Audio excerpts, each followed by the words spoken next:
주님과 동행하십니까? 라고 하는 책에 보면 그런 얘기가 나옵니다. 5살짜리가 어느 날 목사님의 설교를 듣는데 그 목사님이 수염이 이렇게 덥수룩하게 난 거예요. 그런데 5살짜리가 보기에 그 너무 멋져 보이는 거예요. 그래서 나도 저렇게 수염이 이렇게 났으면 좋겠다, 이런 생각을 하게 돼요. 그리고 생각만 하지 않고 기도해요. 하나님, 저도 멋지게 목사님처럼 수염 이렇게 나게 해주세요 하고 기도를 해요. 그런데 수염이 안 나요. 그래서 금식 기도를 해요. 밥을 안 먹으니까 엄마가 너 왜 밥 안 먹니? 저 기도해요. 금식 기도해요. 근데 엄마가 생각해 보니까 5살짜리 그러는 얘기를 듣고서 무슨 기도하는데? 그랬더니 그건 비밀이에요. 아무리 금식하며 기도해도 수염이 안 났어요. 그런데 16살이 되니까 수염이 나오기 시작했어요. 때가 되었어요. 자연적으로 수염이 났어요. 그 이야기를 하면서 이 목사님이 하시는 말씀이 뭐냐, 교회도 그것과 비슷하다. 성장이라고 하는 것 생명의 결과인데 영적으로 살아있기만 하면 5살 때 수염이 나는 것이 아니고 16살이 되면 자연스럽게 수염이 나게 되더라. 자연적인 성장의 결과다, 이런 이야기를 하면서 교회가 영적으로 살아있으면 사랑과 희락과 화평과 오래 참음과 자비, 이런 덕목들을 잘 갖추고 있어서 성장하게 되면, 그러면 때가 되면 자연스럽게 수염도 나고 때가 되면 자연스럽게 교회도 부흥되어지고 우리도 하나님께서 베풀어 주시는 그런 복을 누리게 될 줄로 믿습니다. 아직 때가 안 됐는데 금식 기도하고 발버둥을 친다고 해서 하나님께서 허락하시느냐면 그렇지 않다는 이야기를 이렇게 보면서 그렇구나, 우리가 먼저 해야 할 일이 있구나. 교회가 부흥되어지고 많은 사람들이 모이는 그런 것들이 목적이 아니라 우리가 주님의 말씀, 주님께서 가르쳐 주신 그 말씀을 따라 살다 보면 성장이라고 하는 것은, 부흥이라고 하는 것은, 전도라고 하는 것은 자연스러운 성장의 결과이구나, 이런 생각을 하게 되었습니다. 오늘 사도행전 2장 42절부터 47절까지의 말씀을 읽었습니다. 그리고 이 땅에 우리 주님께서 처음으로 교회를 세우셨는데 그 교회가 예루살렘 교회고, 그 예루살렘 교회가 어떠했는지를 사도행전에서 처음 말씀해 주시거든요. 성경에 보면 사도행전 이후로 많은 교회들이 세워져요. 우리는 요한계시록에 나오는 소아시아 7교회를 비롯해서 사도 바울이 전 지역을 다니면서 교회를 세웠던 많은 교회들이 성경에 나와요. 그리고 그 이후로 2000년 역사 속에 각 나라에 교회가 없는 곳이 없을 정도로 수없이 많고, 우리나라에도 동네마다 마을마다 교회가 세워졌어요. 그러면 이 교회의 원형이 뭐냐? 맨 처음 교회는 어떠하였고 그 교회를 통해서 우리 하나님께서 하시고자 하는 것은 무엇이냐 하는 것을 우리가 찾아 발견하는 것은 우리의 신앙의 목적, 우리의 신앙의 본질을 찾아가는 데 있어서 가장 중요한 일이다, 이런 생각이 듭니다. 그래서 예루살렘 교회를 어머니 교회, 이렇게 표현을 합니다. 2004년에 제가 사마교회에 부임을 했습니다. 가서 보니까 1년 후에 100주년 기념 예배를 드려야 될 형편이었습니다. 당진에서 처음이었습니다.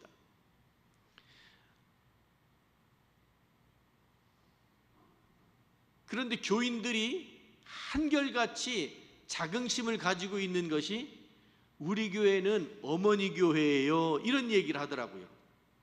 그렇지요.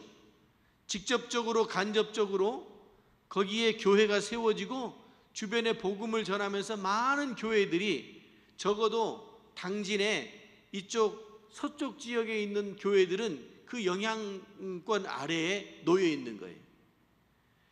그렇게 어머니 교회, 모판이 되어지는 어머니 교회에 대한 자긍심을 가지고 있더라고요. 그래서 참 귀한 신앙이다, 이런 생각을 하면서 한 가지 더 덧붙이기를, 어머니 교회면 어떠해야 될까요?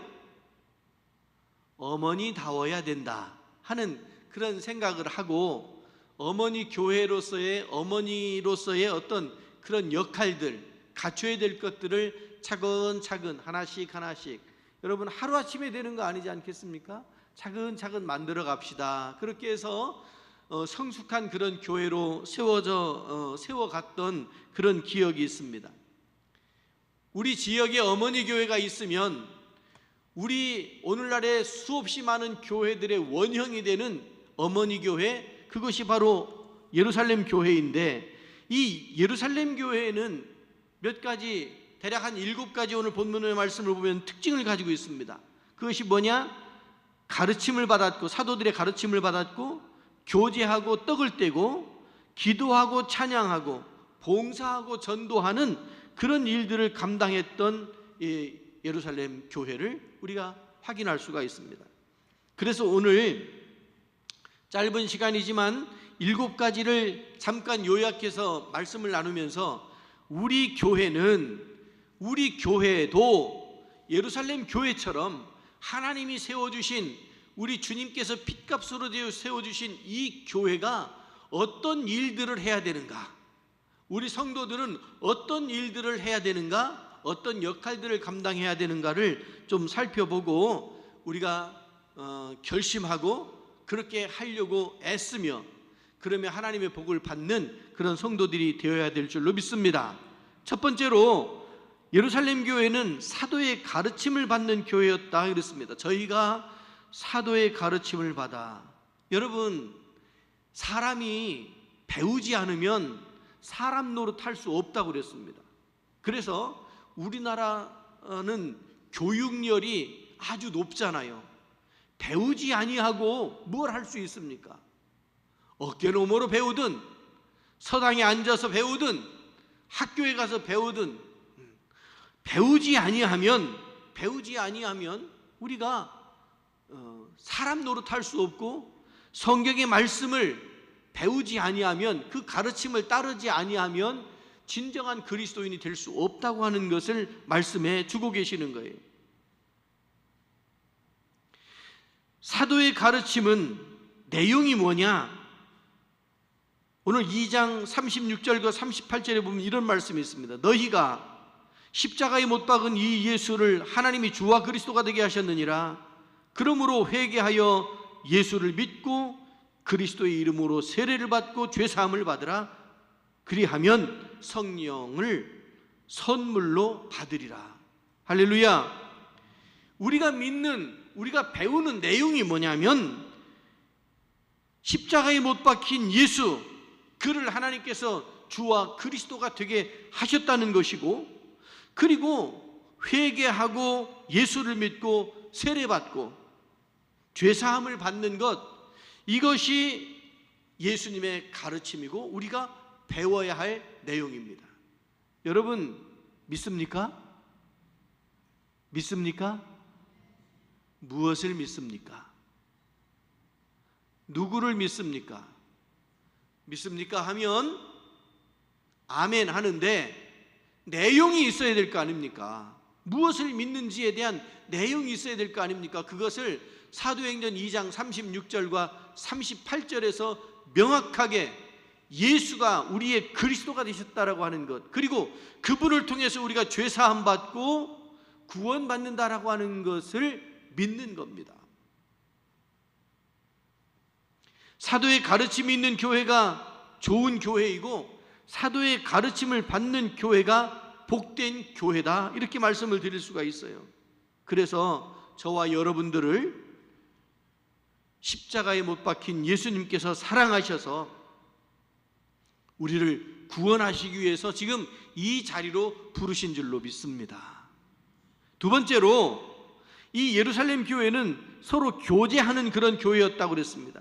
저희가 서로 교제하며, 여러분, 교회는 여러 종류의 사람들이 모여서 교제하는 곳입니다.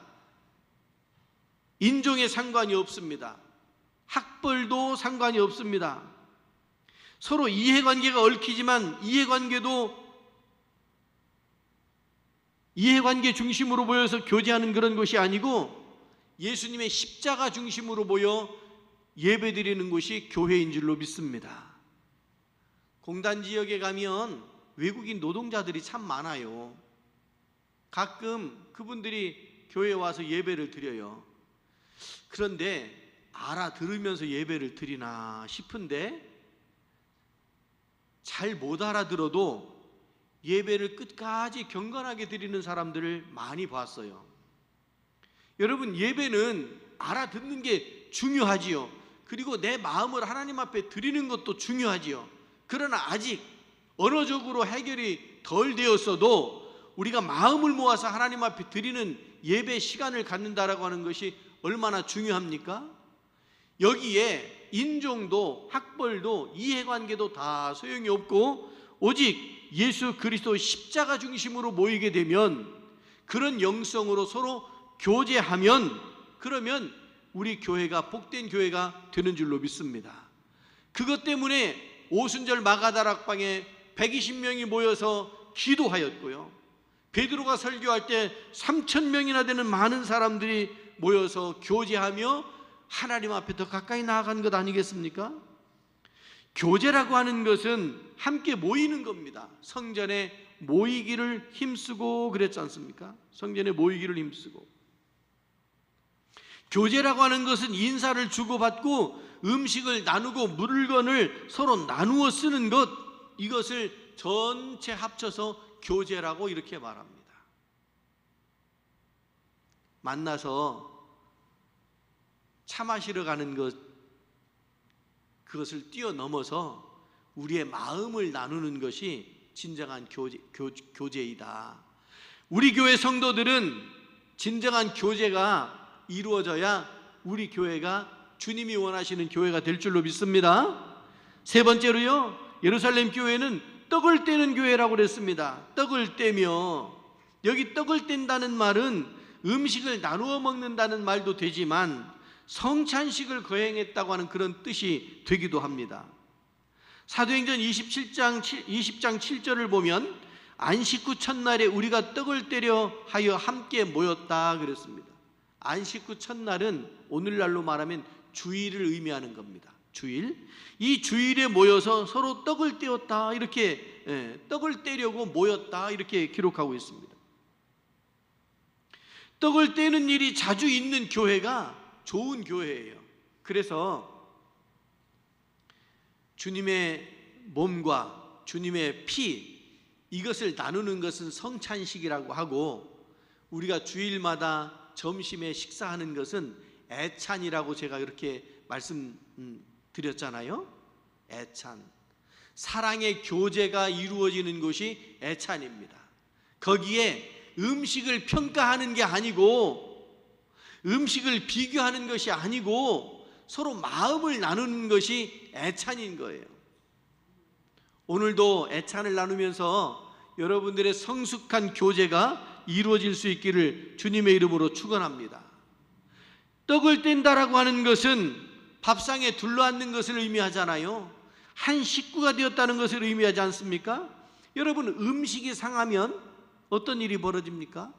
가끔 텔레비전 보도에 보면 어느 학교 급식실에서 문제가 돼가지고 집단 식중독에 걸렸다, 이런 얘기들이 나와요.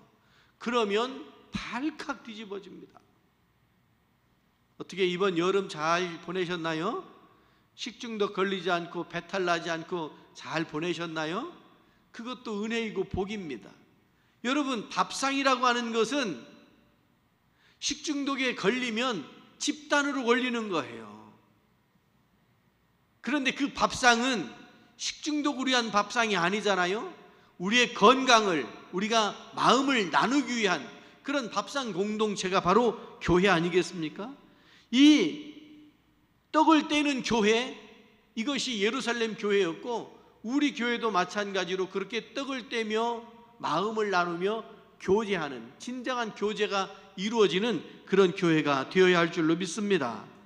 네 번째로요, 이 예루살렘 교회는 기도하는 교회였습니다. 기도하기를 전혀 힘쓰니라 이랬습니다. 기도하기를 힘썼다고 말해도 될 텐데, 전혀 힘썼다는 말은 무슨 의미입니까? 전심전력해서 기도했다는 말 아닙니까? 교회는 기도하는 집입니다. 여기 120명의 성도들이 마가다락방에서 모여서 10일 동안 함께 모여서 기도하는 가운데 예루살렘 교회가 처음 시작되었는데요, 그 후에도 계속해서 모여서 이 예루살렘 교회가 칭찬을 듣고 구원받는 사람이 날마다 더했다고 그러지 않습니까? 사도행전을 쭉 보면 제9시 기도 시간에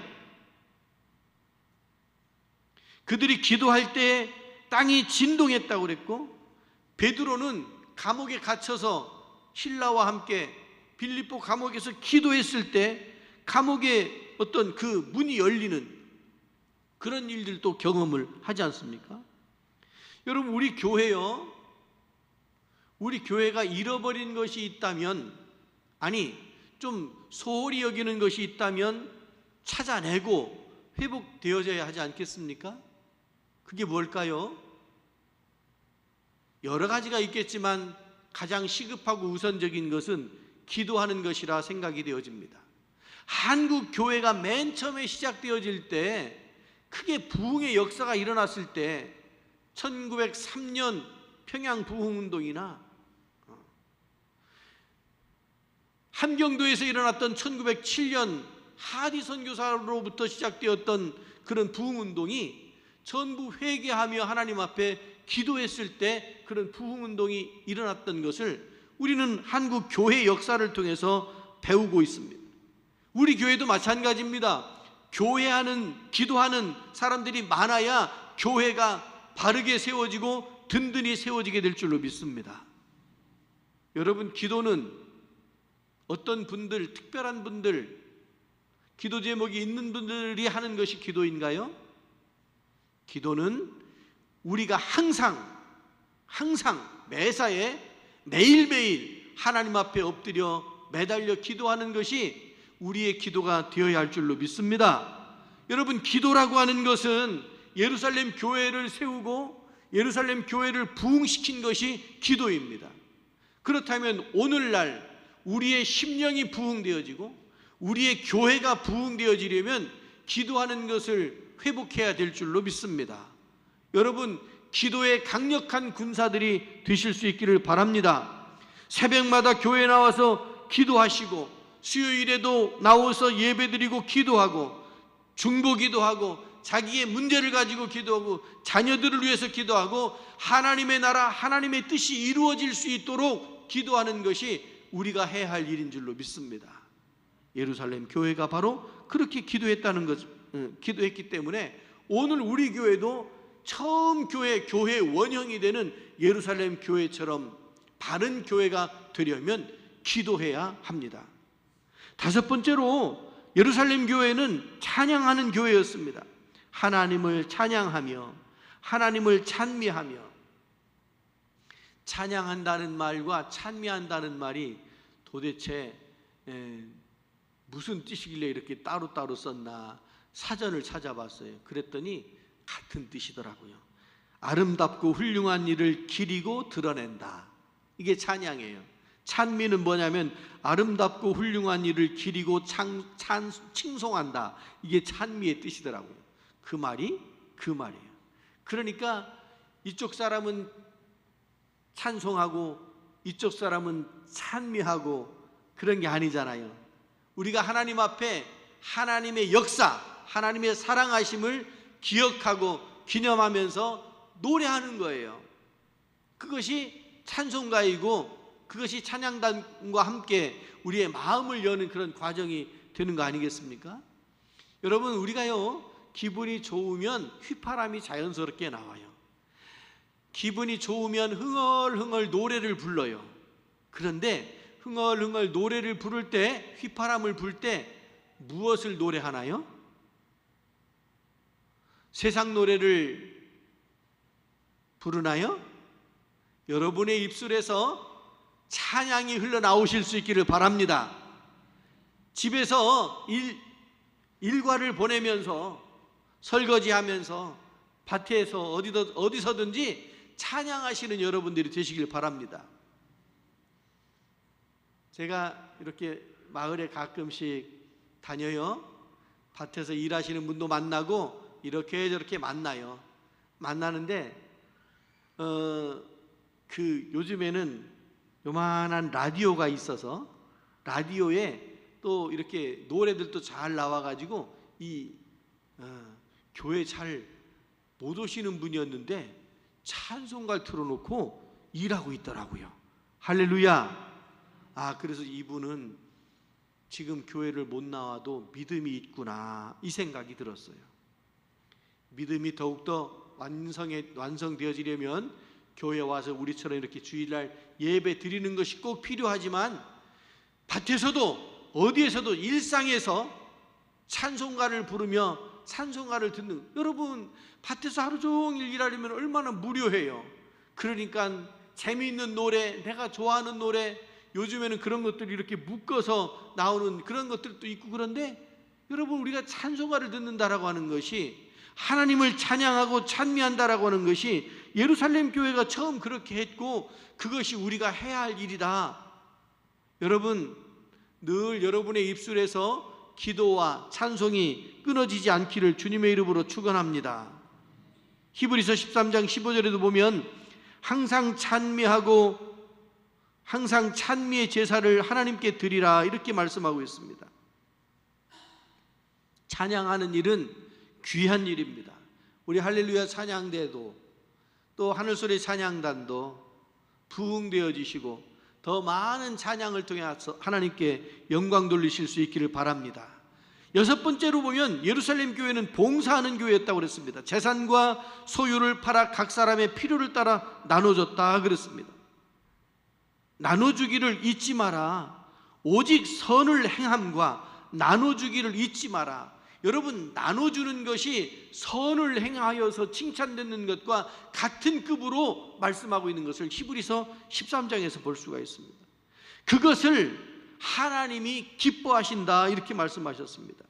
구제와 봉사가 많은 교회가 좋은 교회이고, 우리 교회가 구제와 봉사가 많은 좋은 교회가 될 수 있도록 여러분, 우리가 힘써야 될 줄로 믿습니다.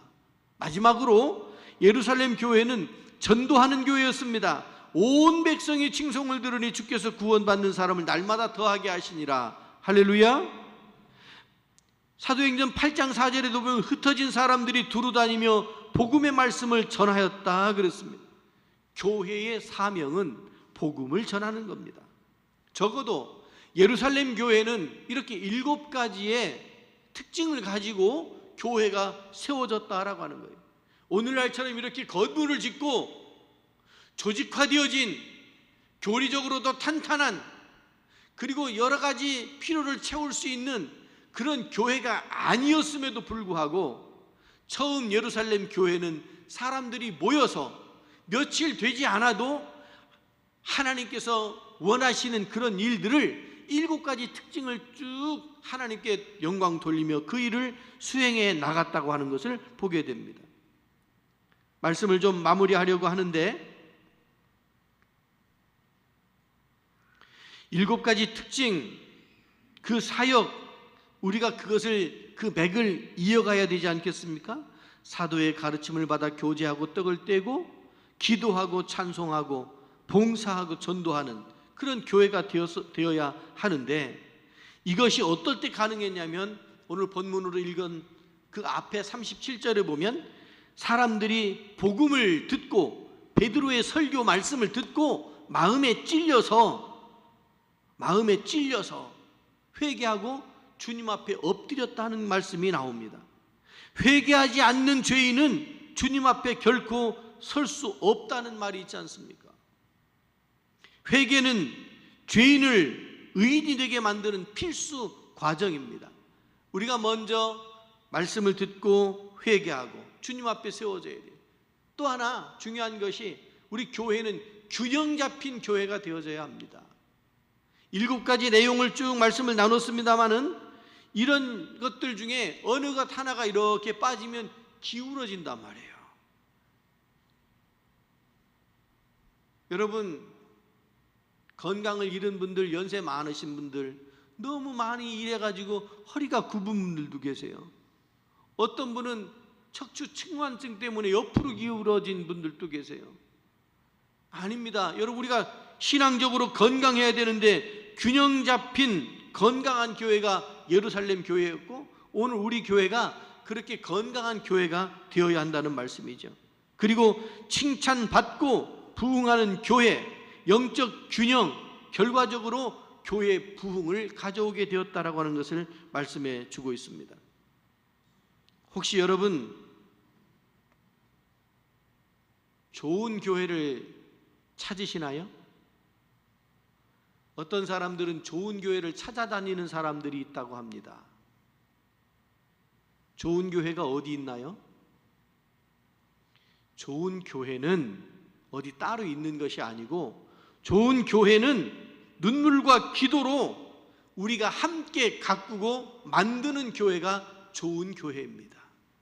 그리고 내가 머물러 있는, 내가 은혜받고 내가 영적인 삶을 살아가는 그 교회가 좋은 교회입니다.